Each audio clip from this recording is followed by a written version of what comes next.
She was born a princess of the most powerful empire on earth, the daughter of one king and the sister of another, and she spent 67 years quietly disappearing in plain sight. No scandal ever attached itself to her name, neither abdication nor divorce. That was precisely the problem. While her brothers made history and her sisters became queens, Princess Victoria of Wales simply waited, decade after decade, for a life that never quite arrived until the day it ended, almost unnoticed.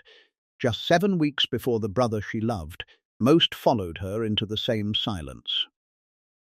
Somewhere in the vast, well-documented story of the House of Windsor, a woman with real wit and real intelligence lived and died almost entirely off the record, and the reasons why turn out to say something uncomfortable about what royal families, and families in general, quietly ask of their daughters.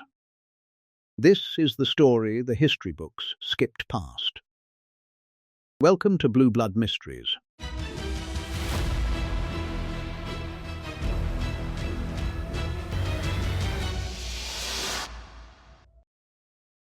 Some royal tragedies arrive with a body count, a scandal, an abdication. Something loud enough to guarantee its own place in the history books. Princess Victoria of Wales never got any of that. Her tragedy was quieter, slower, and in some ways harder to look at directly, because nothing dramatic ever actually happened to her. That was the whole problem. She simply spent 67 years watching almost nothing happen, decade after decade, while the family around her produced kings, scandals, wars, and abdications. And she remained fixed in the same supporting role the entire time. The sister who never married, the daughter who never left. The woman history mostly forgot to ask a single question about. Here are the facts of that life, and what they actually add up to once you stop treating her as a footnote and start treating her as the subject. The first tragic fact is simply the timing of her birth into a family that had already, without ever saying so out loud, decided what her role would be. She arrived on the 6th of July, 1868, at Marlborough House, the third of 6 children and the second daughter of Albert Edward, Prince of Wales, and Alexandra of Denmark. Her elder brothers were Albert Victor, known as Eddie, and George, the future King George V. Her younger sisters were Louise and Maud. Alexandra, glamorous and warm and famously beloved by the British public, was also a mother who kept her children close in a way that went beyond ordinary affection. She used childish nicknames for her daughters well into their adult years. Victoria became simply Toria for life, and she built a household rhythm designed to keep her girls near her, informal and available. That structure suited some of her children considerably better than others. It would come to define, almost entirely, the shape of Victoria's entire life. Alexandra's own history offers a partial explanation for why she raised her daughters this way, even if it never fully excuses the outcome. She had arrived in England as a teenage bride from Denmark, plunged almost immediately into the rigid formality of Queen Victoria's court, and had spent her own early married years navigating a household that offered her comparatively little warmth or genuine companionship of her own. Her children, once they arrived, became the centre of an emotional world she had largely been forced to build for herself. And it is not difficult to understand why a woman who had experienced her own youth as a series of formal obligations might come to treasure, perhaps too tightly, the one part of her life that felt genuinely, uncomplicatedly hers. That understanding doesn't undo what the arrangement eventually cost Victoria. But it does complicate the easy villain and victim reading of mother and daughter that a simpler telling of this story might otherwise reach for. It's worth pausing on the household itself before moving any further, because the physical setting shaped everything that came afterward. The Wales children were raised shuttling between Marlborough House in London and Sandringham in Norfolk. following the rhythms of the social season, tutored together, dressed similarly, and kept, by deliberate parental design, considerably more sheltered from the wider world than their titles might have suggested. Eddie, the eldest, struggled visibly with his studies in ways that worried his tutors and would go on to shape much of his own short, complicated life. George, closer in temperament to naval discipline than academic ambition, found in his sisters an easy, informal companionship that seems to have suited him better than almost anything else available to him in that rigid household. Victoria, arriving third, occupied a position that would come to define her entire relationship with the family around her. Present, useful, reliably there, but never quite the center of anyone's particular attention or ambition. There is a specific, recognizable psychology to that middle position, one that shows up again and again in large families, regardless of rank or wealth. The eldest carries the weight of expectation. The youngest is indulged simply for arriving last. The children caught in between often learn, very early and very thoroughly, that their most reliable path to affection runs through usefulness rather than through being noticed for their own sake. And Victoria appears to have absorbed that lesson with real thoroughness. She became, across her childhood, the sister who noticed what others needed before they had to ask, the one who smoothed over small frictions, the one whose own preferences rarely came up because she had learned, long before she could have articulated it as a strategy, that not asking for much made her considerably easier to keep close. By the time she was old enough to be formally presented in society, the family had already, without ever explicitly deciding it, arrived at a working assumption about which of the Wales daughters would eventually marry out and which would remain nearer to home. Nobody wrote that assumption down anywhere. It simply accumulated, year after year. Out of 1,000 small daily choices about who got asked to accompany whom, who managed which piece of correspondence, who was available on a given afternoon when a plan changed suddenly. Victoria was always available. That availability, more than any single decision anyone ever consciously made, is what eventually closed off nearly every other version of the life she might otherwise have lived. The second tragic fact is that Victoria was, by every surviving account, exactly the kind of woman who should have had options.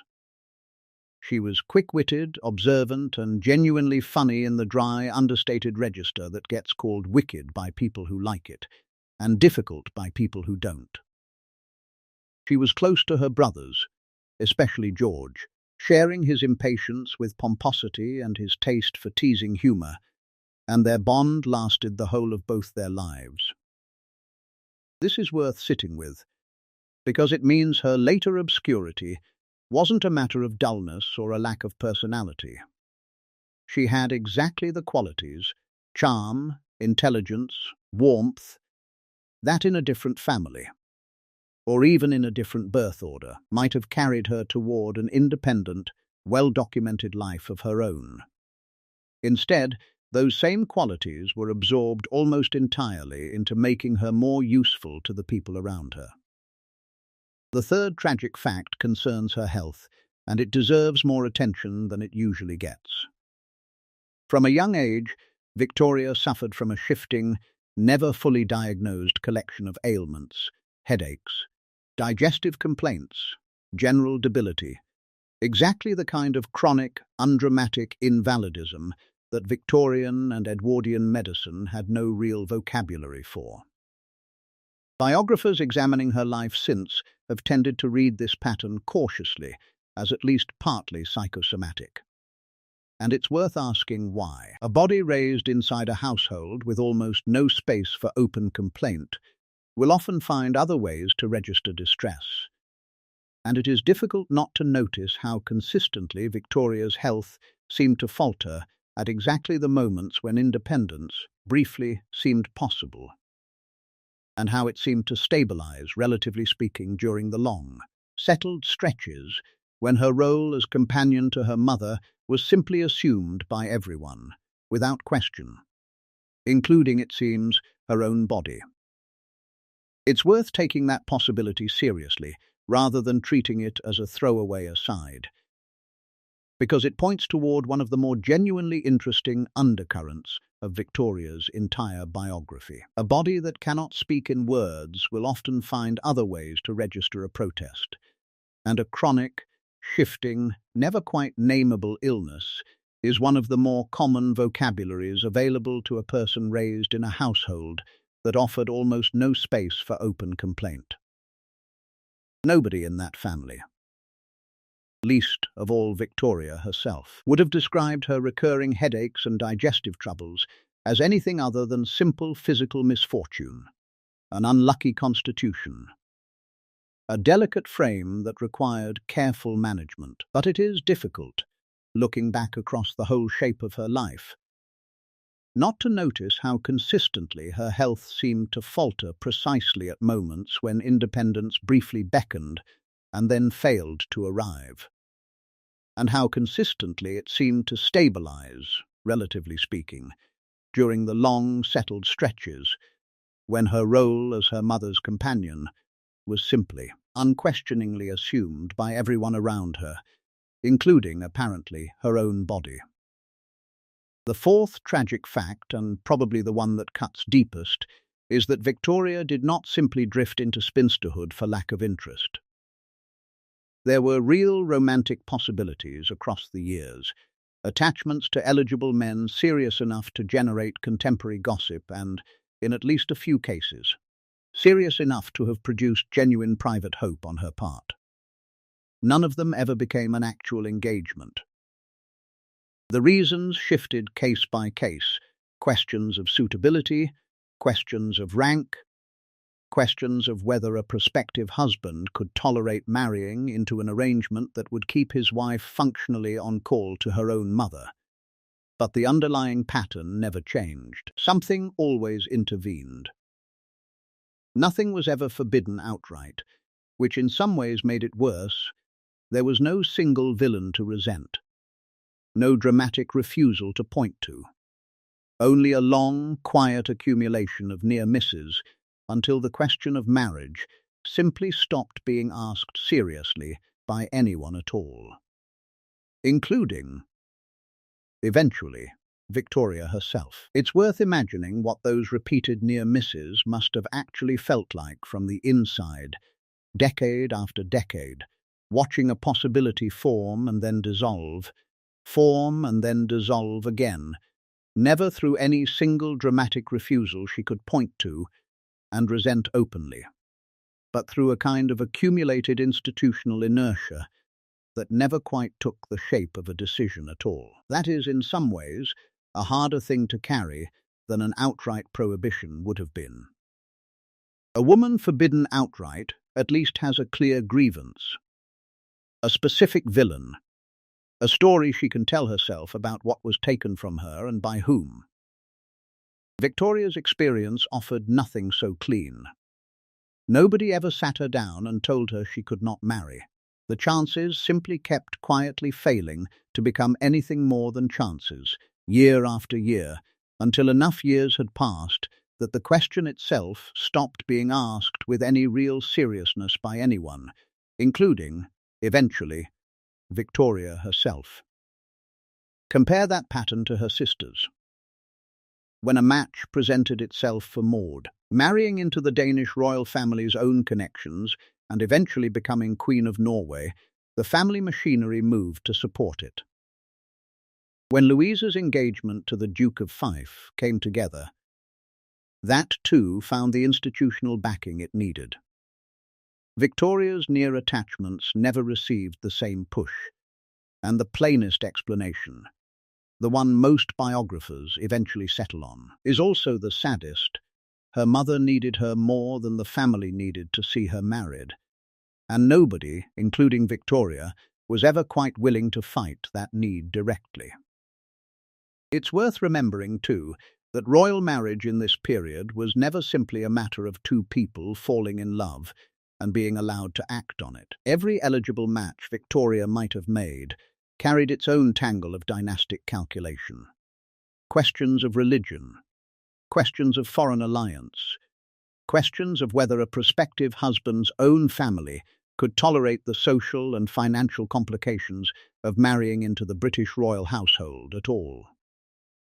Her brothers and sisters navigated that same tangle and, eventually, came out the other side of it married.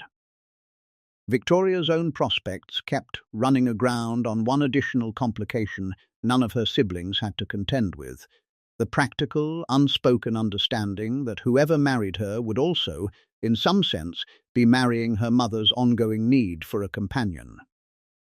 Few men of suitable rank were eager to sign up for that particular arrangement, and the family itself, given how comfortably the existing setup already served Alexandra, was never especially motivated to make the alternative easy.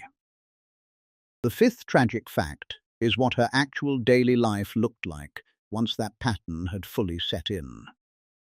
Through the 1880s and 1890s, and then across the whole of her father's reign after 1901, Victoria functioned as her mother's constant companion, effectively an unpaid private secretary carrying a royal title.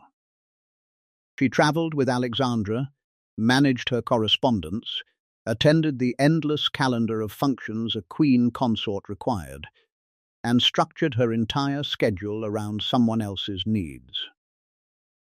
There was no job title for this. There was no salary, no formal appointment, no clear boundary marking where her mother's life ended and her own was supposed to begin.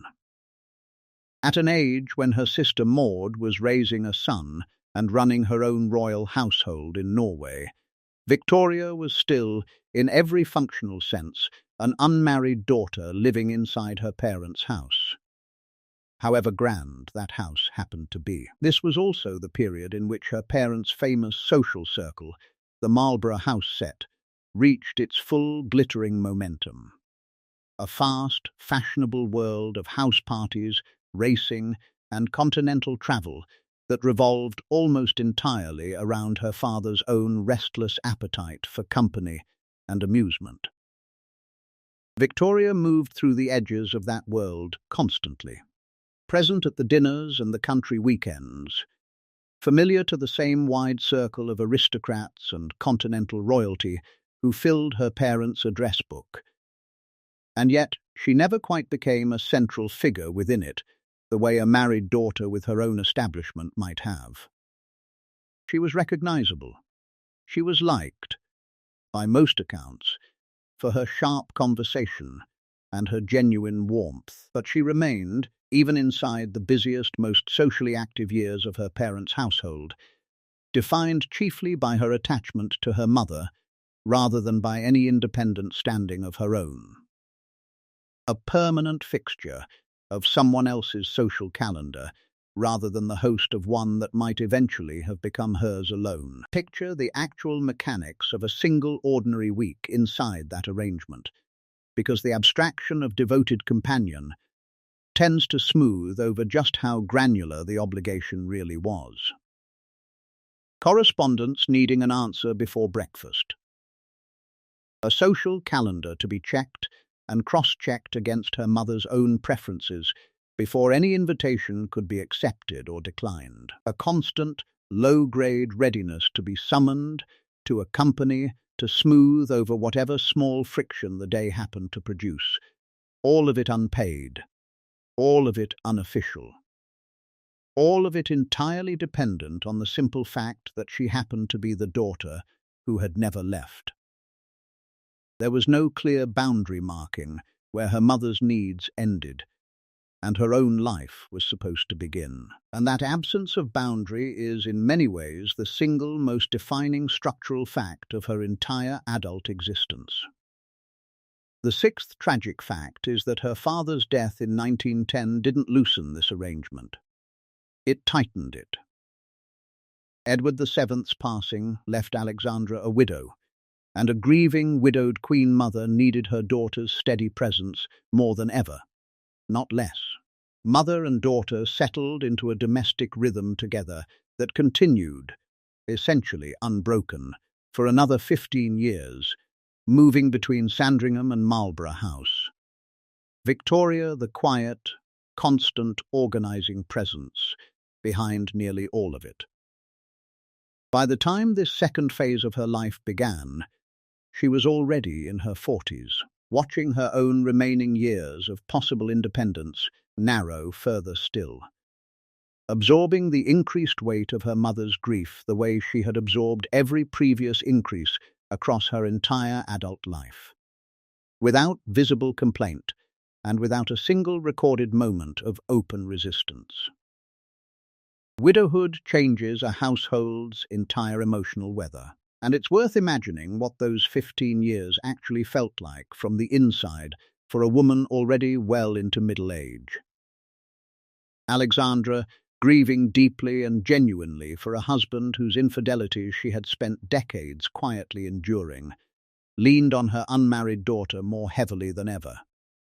And Victoria, whatever private cost it carried, appears to have simply absorbed that increased weight, the way she had absorbed every previous increase across the whole of her adult life. The First World War, arriving only a few years into this new arrangement, brought Victoria into a somewhat more visible public role, supporting hospital visits and charitable patronages in the way nearly every unmarried royal woman of her generation was expected to. Work she performed conscientiously and without particular fanfare, in keeping with the general pattern of a life lived mostly in the margins of louder, more prominent stories. The war years also tore through the wider European royal network, to which her family belonged by blood and marriage. Cousins fighting cousins, entire thrones collapsing in Russia and Germany and Austria-Hungary. A whole interconnected world of relatives she had grown up visiting and corresponding with simply ceasing to exist by the time the fighting finally stopped. A quieter grief layered on top of everything else she was already carrying. The daily texture of that wartime work deserves a moment of its own attention, because it represented, in its modest way, one of the only stretches of Victoria's adult life in which her activities carried a purpose that extended beyond her own household. Hospital visits meant real contact with wounded servicemen, an experience that pulled her, however briefly, out of the insulated rhythm of court and correspondence and into direct proximity with a suffering considerably more visceral than anything her own chronic complaints had ever produced. Charitable patronage meant lending her name and her presence to causes that, whatever their limitations as genuine institutional power, still represented actual, tangible support, reaching people well outside her own family's narrow circle. It would be an overstatement to call this a period of liberation, but it was, in its own constrained way, the closest Victoria's adult life came to a role that belonged to the wider world rather than exclusively to her mother's household, and it is worth noting that she appears to have carried it out with real conscientiousness rather than mere obligation. The seventh tragic fact is the most quietly devastating one, because it concerns what freedom actually looked like once it finally arrived. Queen Alexandra died in November of 1925. Victoria was 57 years old, and for the first time since girlhood, she was, in the most literal sense, free. Free to build her own household, set her own schedule, live whatever kind of independent life still remained available to a woman entering her late 50s, after more than 3.5 decades spent almost entirely in service of someone else's. What she actually did with that freedom tells you everything about how thoroughly the earlier decades had shaped her. There was no dramatic late-life reinvention. She took a modest, unshowy house called Coppins in Buckinghamshire and settled into a quiet, private existence there, still troubled by the same chronic ill health. still close to George, whom she could now see and write to more freely than the old household arrangements had ever quite allowed. Grief itself, in this particular case, must have arrived tangled up with something considerably harder to name honestly, even to herself. A daughter who has spent 35 years as the fixed point around which a parent's daily life revolves does not simply grieve that parent's death the way an ordinary adult child grieves a mother who lived independently for decades. She grieves the person, certainly, the warmth and the affection that were, by every surviving account, entirely real between them. But she also, whether she ever allowed herself to consciously register it or not, faces the sudden and disorienting question of who she is now that the organizing purpose of her entire adult existence has simply ceased to exist. That is not a comfortable thing to feel at a parent's funeral, and it is not the kind of feeling any dutiful Edwardian daughter would have been given permission, by upbringing or by temperament, to express aloud to anyone at all. The house at Coppins itself deserves a moment of real attention, because the choice of that particular kind of home says something quiet but genuine about what Victoria actually wanted, once she was finally free to want anything at all. It was not a grand palace. It was not a house designed to announce status or compete with the residences of her more prominently married siblings. It was a comfortable, unshowy country house, the sort of home a person chooses when what they are actually seeking is calm rather than spectacle. And by every account she filled it with exactly the kind of modest, private pleasures her earlier decades had rarely allowed her the time or the standing to indulge. Music playing through the rooms, a small staff who by most reports grew genuinely fond of her, and long stretches of quiet that nobody was waiting to interrupt with an urgent summons. A woman freed at 57 from decades of caretaking doesn't necessarily transform overnight into someone who knows how to want things for herself. Often the shape of a constrained life simply persists out of habit, long after the constraint itself has technically lifted. And Victoria's final decade reads, in the surviving record, as genuinely peaceful in its own understated way, but never the kind of late blooming a more sentimental account of her life might prefer to tell. There is something worth dwelling on in that choice, or perhaps more accurately in that absence of dramatic choice, because it captures something true about how deeply institutionalized patterns of dependency can outlast the actual circumstances that first created them. Victoria did not use her newfound independence to travel extensively, to cultivate an entirely new social circle, or to reinvent her public image in any of the ways a more restless personality might have pursued once finally unburdened of a lifelong obligation. She simply settled, quietly and without fanfare, into a version of contentment built from the same modest materials that had always genuinely pleased her: music, correspondence, the company of people she already knew and trusted. That may read, to modernize accustomed to narratives of dramatic late-life reinvention, as a disappointing anticlimax. It is worth considering instead that it may simply have been the most honest expression available to her of what she had actually wanted all along. A life of manageable scale, genuine warmth, and enough quiet to finally hear her own preferences, without anyone else's more urgent needs drowning them out. Her relationship with George deepened noticeably during these final years in ways that deserve real attention, because it complicates the flatter version of Victoria as simply a background figure with no meaningful influence on anyone. George V was not, by most accounts of those who actually knew him, an easy man to be close to. He was formal, often emotionally guarded even with his own children, more comfortable with naval discipline and stamp collecting than with open displays of feeling. Victoria appears to have been one of the very few people in his adult life permitted past that formal exterior with any real regularity, teasing him in ways few others would have dared, offering him a kind of relaxed, unguarded sibling companionship that his position rarely allowed him to receive elsewhere.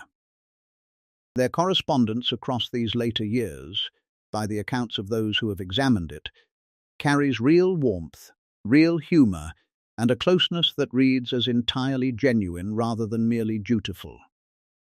Whatever else her life had cost her, it appears to have given her at least this one relationship that remained fully, uncomplicatedly hers, built not on shared ambition or shared public purpose, but on simple mutual recognition. Two people who had grown up inside the same rigid formal household and had each found their own small pocket of genuine ease inside it. The eighth tragic fact is the one that gives this entire story its most unexpectedly poignant shape.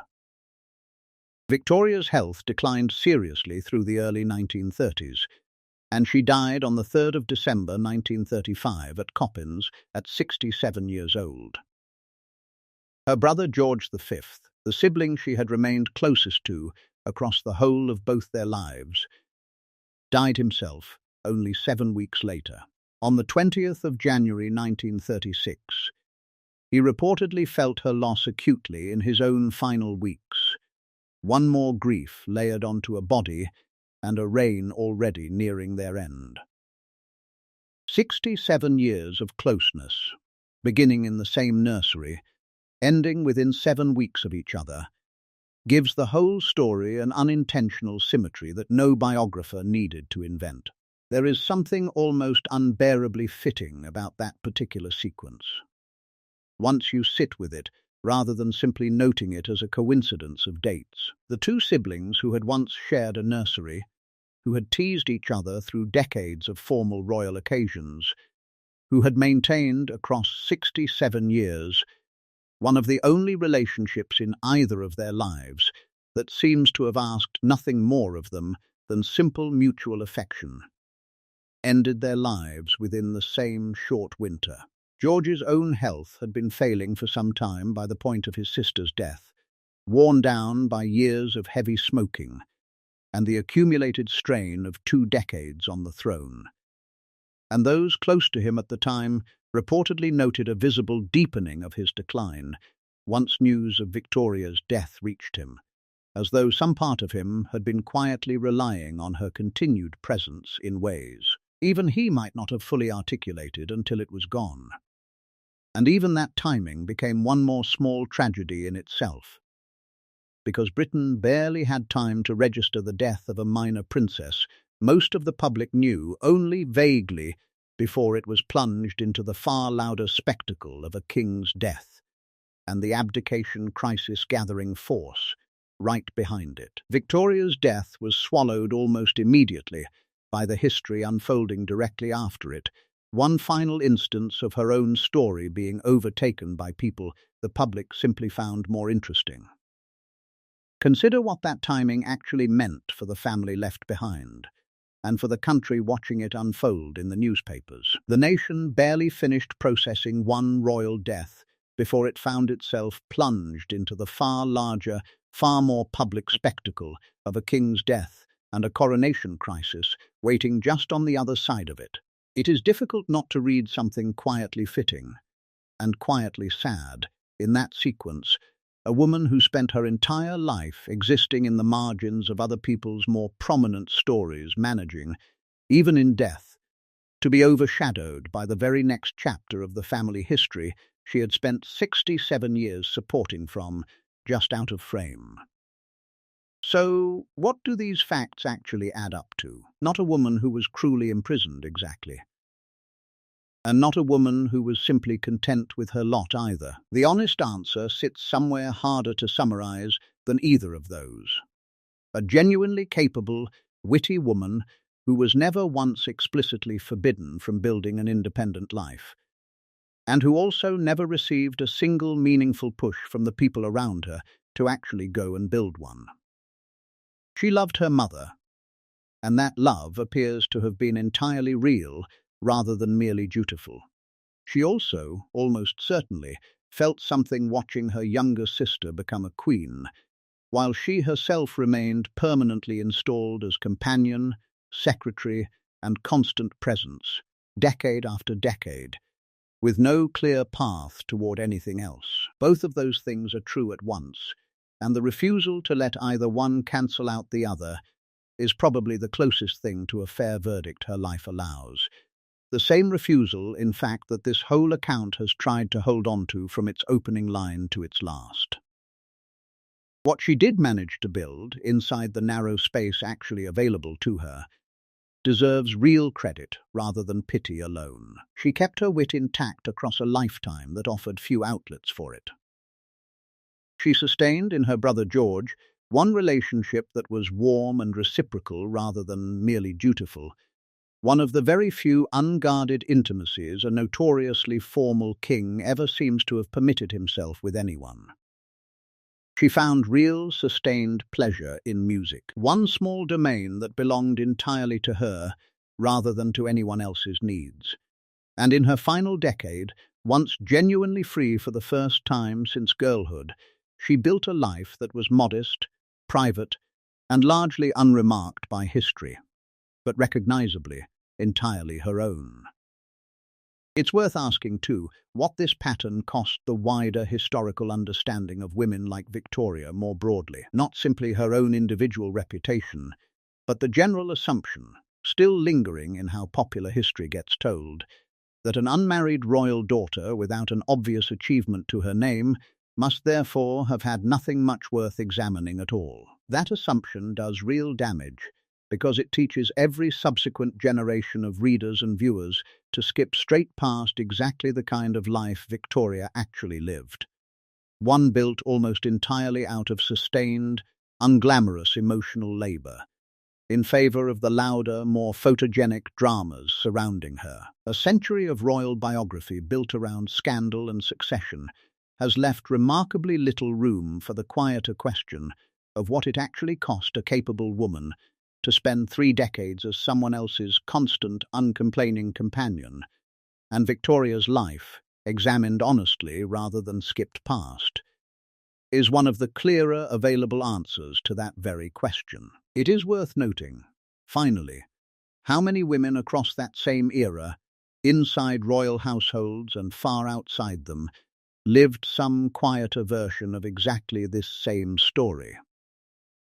An unmarried daughter or sister absorbed permanently into a parent's or a sibling's household. Her own preferences never quite forbidden, but never quite supported either. Her usefulness treated as though it were simply a fact of nature, rather than a role someone might eventually have wished to set down. Victoria's story carries a royal title and a documented historical record that most of those other women never had the privilege of leaving behind.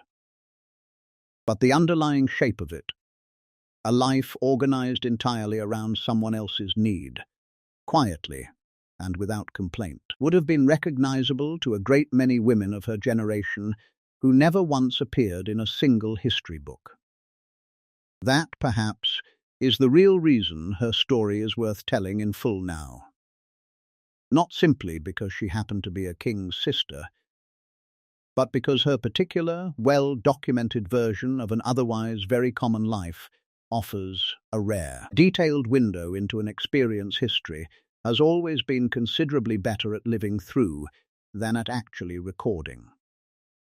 The forgetting was never really about the size of what she lived through. It was about what a family, and the wider culture retelling that family's history ever since, found convenient to remember. Scandal leaves a paper trail. Abdication leaves an entire library's worth of one. Quiet, sustained self-effacement leaves almost nothing behind at all. No dramatic diary entries demanding release. No letters railing against the arrangement. Because the whole point of the role Victoria was asked to play was that it never announced itself as a sacrifice in the first place. It simply looked, from the outside, like devotion. It has taken the better part of a century for anyone to seriously ask whether devotion and quiet erasure in her particular case might have been describing exactly the same thing. There is a particular kind of quiet dignity in the fact that she never seems to have demanded that telling for herself. Nothing in the surviving record suggests Victoria spent her later years cultivating a grievance, waiting for history to notice her, or resenting the brothers and sisters whose lives generated so much more attention than her own ever did. She simply lived the life that had been arranged for her, found what genuine warmth and pleasure she could inside it, and let the rest go largely unrecorded, which is, in its own understated way, exactly the kind of choice that guarantees a person will be forgotten. History rewards the people who insist on being remembered, who leave behind the diaries and the manifestos and the dramatic gestures future biographers can build a narrative around. Victoria left behind mostly silence, decades of it, filled in only by the occasional surviving letter to a brother who loved her, and a scattering of second-hand recollections from people who knew her and found her, by every account, genuinely good company. That silence is worth breaking, if only because the alternative, letting an entire life simply disappear into the margins of someone else's biography, repeats the very pattern that shaped her existence in the first place. Victoria spent 67 years making herself useful to other people's needs, quietly, without complaint, without the kind of self-advocacy that might have won her a more prominent place in the historical record her family has spent the century since carefully curating. The very least a fuller accounting of her life can offer, a century on, is the recognition that the daughter who never married, who nursed a chronic and possibly quite eloquent illness, who filled her own house with music once she was finally free enough to choose the soundtrack of her own days, deserves to be remembered as something more than a subordinate clause in someone else's much louder story. She was witty. She was loved, genuinely, by at least one brother who felt her loss keenly enough that it seemed to hasten his own decline only weeks later. And she was, for the whole of a very long life, lived mostly out of view, entirely herself, however narrow the space was that her family and her era ever allowed that self to actually occupy. That silence is worth breaking, if only because the alternative, letting an entire life simply disappear into the margins of someone else's biography, repeats the very pattern that shaped her existence in the first place. Victoria spent 67 years making herself useful to other people's needs, quietly, without complaint, without the kind of self-advocacy that might have won her a more prominent place in the historical record her family has spent the centuries since carefully curating. The very least a fuller accounting of her life can offer, a century on, is the recognition that the daughter who never married, who nursed a chronic and possibly quite eloquent illness, who filled her own house with music once she was finally free enough to choose the soundtrack of her own days, deserves to be remembered as something more than a subordinate clause in someone else's much louder story. She was witty. She was loved, genuinely, by at least one brother who felt her loss keenly enough that it seemed to hasten his own decline only weeks later. And she was, for the whole of a very long life, lived mostly out of view, entirely herself, however narrow the space was that her family and her era ever allowed that self to actually occupy. It is worth ending, then, not with a grand verdict about what her life meant, but with the smaller, more honest observation that she deserved to be more than an afterthought in the first place.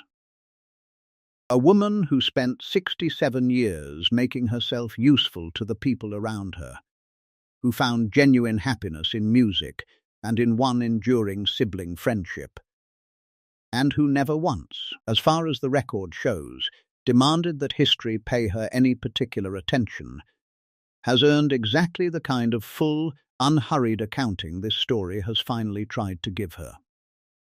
Somewhere in the long list of kings, scandals and abdications that make up the popular version of her family's history, there was always room for one more name. It simply took 100 years for anyone to go looking for it.